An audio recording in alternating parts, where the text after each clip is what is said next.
రేపే అపర ఏకాదశి. అప్పులతో సతమతమవుతున్నవారు ఈ చిన్న పరిహారం చేసి చూడండి. అందరికీ నమస్కారం. ది పురాణిక్ పాత్ ఛానల్ వీక్షకులకు స్వాగతం.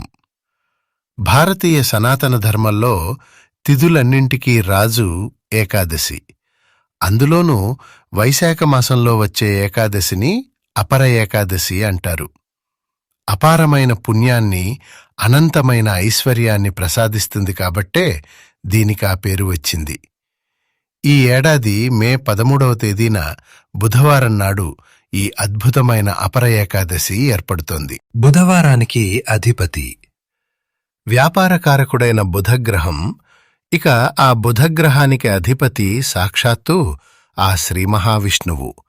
కాబట్టి ఇలాంటి విశేషమైన రోజున శ్రీ వెంకటేశ్వర స్వామిని భక్తితో పూజిస్తే ఎంతటి అప్పులైనా ఇట్టే తీరిపోతాయి, నిలిచిపోయిన పనులు వేగంగా పూర్తవుతాయి. అంతేకాకుండా ఏకాదశి రోజున చేసే పూజకు, ఉపవాసానికి ఒక సాధారణ యజ్ఞం కాదు, ఏకంగా అశ్వమేధయాగం చేసినంత పుణ్యఫలం దక్కుతుందని పద్మపురాణం చెబుతోంది. మరి ఇంతటి పవిత్రమైన ఏకాదశి రోజున ఆడవారు ఇంట్లో పూజ ఎలా చేసుకోవాలి? అప్పుల బాధలు పోవటానికి, ఆకస్మిక ధనలాభానికి ఏ పరిహారాలు చేయాలి? అలాగే ఈరోజు పొరపాటున కూడా ఏ వస్తువులు కొనకూడదు? ఇలాంటి ఎన్నో పురాణ మరియు శాస్త్రీయ రహస్యాలను ఈ వీడియోలో మనం వివరంగా తెలుసుకుందాం. వీడియోను ఎక్కడా స్కిప్ చేయకుండా పూర్తిగా చూడండి. ఇక పూజా విధానానికి వస్తే, ఏకాదశి రోజున ఎట్టి పరిస్థితుల్లోనూ తులసి ఆకులను తుంచకూడదు. కాబట్టి పూజకు కావలసిన తులసి దళాలను ఒకరోజు ముందుగానే తెంపి ఉంచుకోవాలి. దేవుని పటానికి గంధం, కుంకుమ బొట్టు పెట్టి పసుపు పచ్చని చామంతి మరియు తులసి దళాలతో స్వామిని అందంగా అలంకరించాలి. ముఖ్యంగా ఈ అపర ఏకాదశి నాడు పిండి దీపాలు వెలిగించడం అత్యంత విశేషమైన ఫలితాలను ఇస్తుంది. బియ్యం పిండిలో బెల్లం తురుము, ఆవు పాలు కలిపి ప్రమిదల్లా చేసి అందులో నెయ్యి వేసి ఓం నమో భగవతే వాసుదేవాయ అని జపిస్తూ దీపారాధన చెయ్యాలి.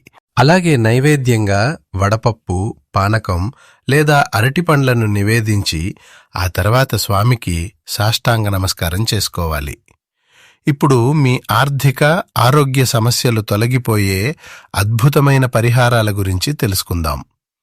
మీ ఇల్లు ఎప్పుడూ ఖర్చులతో కూరుకుపోతుంటే పూజ సమయంలో ఒక ఎర్రటి వస్త్రంలో 7 రూపాయల నాణేలు ఉంచి పూజ పూర్తయిన తర్వాత వాటిని బీరువాలో పెట్టుకుంటే ఇంటి ఆదాయం ఊహించని విధంగా పెరుగుతుంది. అలాగే విపరీతమైన అప్పుల బాధలతో సతమతమవుతున్నవారు 21 యాలకులను మాలగా గుచ్చి స్వామి పటానికి వేసి పూజ చేస్తే అప్పులు తీరిపోయి ఆకస్మిక ధనలాభం కలుగుతుంది.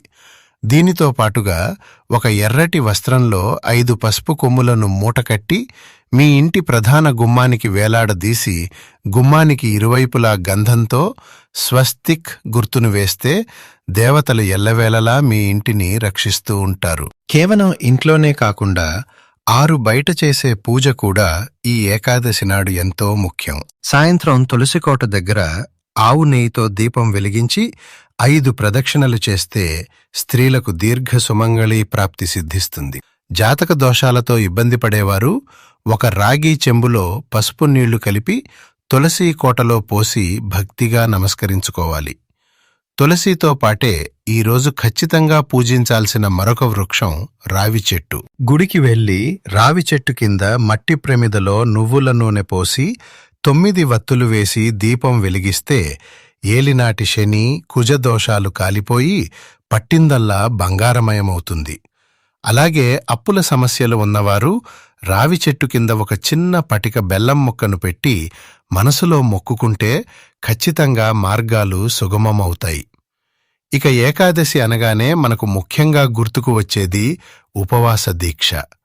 శాస్త్రీయంగా చూస్తే నెలకు 2 సార్లు ఉపవాసం ఉండటం వల్ల మన జీర్ణ వ్యవస్థకు విశ్రాంతి దొరికి శరీరంలోని మలినాలు అన్నీ బయటకు పోతాయి. ఆధ్యాత్మికంగా చూస్తే మనసును మరియు ఇంద్రియాలను అదుపులో ఉంచుకోవటానికి ఇది ఒక గొప్ప సాధన. ఈ అపర ఏకాదశి నాడు ఏమీ తినకుండా కఠిన ఉపవాసం ఉంటే చాలా మంచిది. ఒకవేళ ఆరోగ్య సమస్యలు ఉన్నవారు, గర్భిణీలు లేదా వృద్ధులు కఠిన ఉపవాసం చేయలేకపోతే కేవలం పాలు, పండ్లు లేదా అటుకులు మాత్రమే తీసుకుంటూ ఉపవాసం ఉండవచ్చు. ఇలా ఉపవాసం ఉండి ఆ రోజంతా విష్ణు నామస్మరణ చేస్తూ గడిపితే ఆ శ్రీహరి అనుగ్రహం త్వరగా లభిస్తుంది. ఉపవాసం ముగిసిన మరుసటి రోజు అంటే ద్వాదశి నాడు ఉదయాన్నే పూజ చేసి సాత్విక ఆహారంతో ఉపవాస దీక్షను విరమించాలి. అయితే ఈ అపర ఏకాదశి నాడు ఎట్టి పరిస్థితుల్లోనూ కొన్ని పొరపాట్లు చేయకూడదు. మొదటిగా ఈరోజు అన్నం, పప్పుధాన్యాలు తినకూడదు. అలాగే ఉసిరికాయ, ఉల్లిపాయ, వెల్లుల్లి, ఉప్పు మరియు మాంసాహారం అస్సలు ముట్టుకోకూడదు.